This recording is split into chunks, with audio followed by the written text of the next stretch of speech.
Halo teman-teman, perkenalkan nama saya Teresia Virayuni Barakedang dari kelas 2A, Prodi D3 Farmasi Poltekkes Kemenkes Kupang. Kali ini saya akan menjelaskan tentang metabolisme protein. Topik yang akan saya bahas adalah pengertian metabolisme, pengertian protein, dan proses metabolisme protein.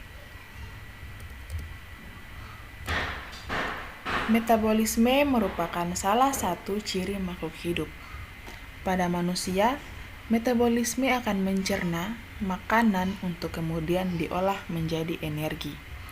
Selain bertujuan untuk membentuk energi, metabolisme memiliki fungsi sebagai berikut. Yang pertama, mengganti sel atau jaringan yang rusak. Yang kedua, respirasi jaringan pada tubuh. Yang ketiga, pertumbuhan jaringan tubuh. Yang keempat, sel pembangun unit penyusun. Yang kelima, energi yang mendapat dari perubahan zat-zat makanan yang ada pada tubuh. Berdasarkan tujuannya, metabolisme dibagi menjadi dua bentuk, yaitu anabolisme dan katabolisme. Anabolisme terjadi ketika reaksi kimia menyusun senyawa sederhana menjadi senyawa kompleks. Katabolisme terjadi ketika reaksi kimia mengurai senyawa kompleks menjadi senyawa sederhana. Proses metabolisme pada makhluk hidup terdiri atas 3 bagian. Yang pertama, metabolisme karbohidrat. Yang kedua, metabolisme lemak. Yang ketiga, metabolisme protein. Yang akan kita bahas kali ini adalah metabolisme protein.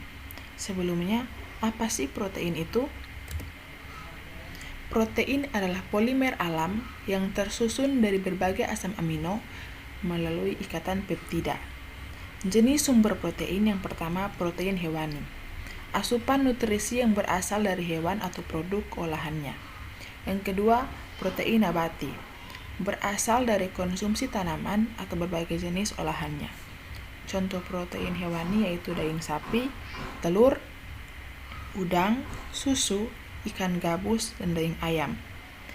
Contoh protein nabati yaitu jagung, kacang kedelai, dan kacang hijau. Fungsi protein adalah yang pertama sebagai biokatalis, yang kedua sebagai pengangkut, contohnya hemoglobin, yang ketiga sebagai reseptor, yang keempat sebagai pembawa pesan, yang kelima sebagai pembangun atau struktural jaringan, yang keenam sebagai pelindung, yang ketujuh sebagai pertahanan tubuh atau antibodi. Proses metabolisme protein. Makanan dengan protein akan dikunyah dan masuk ke dalam perut yang mengandung asam klorida dan enzim pepsin. Dilansir dari Chemistry Library-Text, dalam perut, protein yang masuk ke lambung oleh HCl akan diturunkan atau dinaikkan pH-nya menjadi 1,5 sampai 3,5. Setelah penurunan pH, enzim pepsin akan memecah molekul protein yang besar menjadi rantai polipeptida atau asam amino pembentuknya. Dari lambung, protein akan masuk ke dalam usus kecil yang memiliki hormon pencernaan sekretin dan CCK. Asam klorida dari lambung menyebabkan makanan bersifat asam. Asam dapat menyebabkan usus kecil terluka. Oleh karena itu, sekretin dan CCK mendorong pankreas mensekresikan natrium bikarbonat untuk menetralkan sifat asamnya. Proses pemecahan protein dalam usus kecil disebut dengan proteolisis.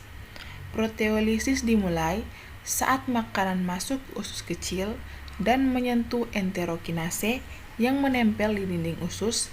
Kerja enterokinase seperti alarm bangun untuk para enzim. Enterokinase membangunkan enzim tripsin yang tertidur dan mengaktifkannya. Enzim tripsin yang tertidur juga ikut membangunkan temannya yaitu enzim kemotripsin. Setelah enzim aktif, pemecahan protein kembali berlangsung oleh enzim kemotripsin, tripsin, erepsin, dan peptidase yang bertugas memecah molekul kompleks protein menjadi asam amino. Setelah metabolisme protein selesai, Asam amino akan dikirimkan ke hati melalui aliran darah untuk kemudian digunakan dalam metabolisme karbohidrat. Asam amino digunakan untuk membentuk protein yang akan membantu pada metabolisme karbohidrat.